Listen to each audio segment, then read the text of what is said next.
Let us jump into the lab environment and spin up the resources we need in our cluster. First, head over to the Cloudastic GitHub page, open the Kubernetes repo, and look for the network policies folder, and then click on the lab setup markdown file. Follow the link inside to launch Killercoda. Once you land there, the interface is split into two panes. The left pane contains your step-by-step instructions, while the right pane provides you with the live terminal to execute your commands required to perform the lab exercises. We'll start with the basics and slowly work our way from the Kubernetes default network communication that looks something like this. As you could see, each pod is able to talk to each other pod within the cluster, and then move towards applying network policies case by case with example, and move from something like this into something that looks like this at the end, which is the controlled end-to-end traffic flow from or within the cluster. And also you see pods communicating securely to an external service, backup service, and restricted communication among other pods within the same cluster. Now click on the Start button. So before we create any resources, I'm just inspecting the current namespace available in the cluster by simply issuing the kubectl get namespace command.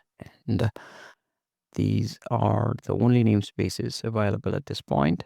And I'm going to create the front end, middleware, and the backend namespace. You can either type in these commands manually to get the muscle memory, or simply click on these commands and that gets executed on the terminal. So I'm going to simply click here, and I'm going to check now. As you could see 5 seconds ago, these 3 namespaces were created. All right. Now the namespace exists. Now let's create the required pods in their corresponding namespace. As mentioned earlier, we're going to run Nginx pods across all these namespaces and name them appropriately. This is to avoid the complexity and the overhead of configuring, and to keep the focus strictly around the network policies. We're going to create multiple pods at once, and we can just click on this, and you see it says all created, but the pods will transition from created to running state, and it takes 3 seconds to 2 minutes.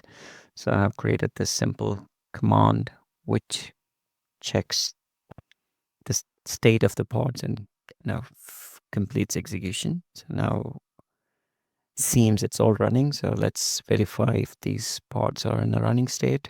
As you could see, we have these 3 pods. The web app pod running inside the front-end namespace, the middleware pod and middleware namespace, MySQL pod in the backend namespace, and all these pods were created 27 seconds back. And these pods are running and reporting healthy. I'm going to clear the screen. So we can extract further information about these pods using the -o wide switch, where you could see IP address assigned to each of these pods. So I'm going to simply run this command and move this a little bit here. It's the same information, same pods, but now displayed with additional information such as the IP address, which node these pods are running. And up to this point, we have not configured anything related to the networking or IP settings.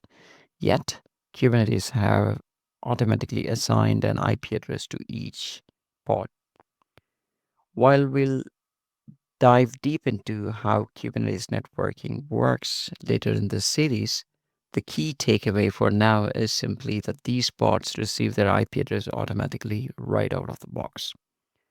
Let's verify if these Nginx pods are serving the default welcome to Nginx page simply by running the curl command against the IP address of any of these pods. I'm going to pick up the web app pod inside the front-end namespace. So I'm going to copy the IP address, simply run the curl command against that IP address. As you could see, it displays the welcome to Nginx, which is the default behavior of an Nginx server, or in this case, as an Nginx pod. And for the ease of identification, we're going to update the index page of this pods to simply display the text, say front end for the web app pod, middleware for the middleware pod, and backend for the MySQL pod. And we're going to do that by running these commands. So I'm going to do that for the front end pod. And now try running the same command as before to see what it displays now. So now, instead of the welcome to Nginx page, it returns the front end. And this has nothing to do with the network policies, but this is just for our understanding and for the ease of identification, how the communication between these pods work. And I'm going to repeat the same for the middleware and backend, and going to do the same thing by reaching these pods by running the curl command against the middleware pods IP. It should return middleware, and I'm going to do the same thing for the MySQL pod running in the backend namespace, and I expect this to return as backend, and which is working fine. So we have all the resources we need in order to get started. So thanks for watching, and we'll see you in the next.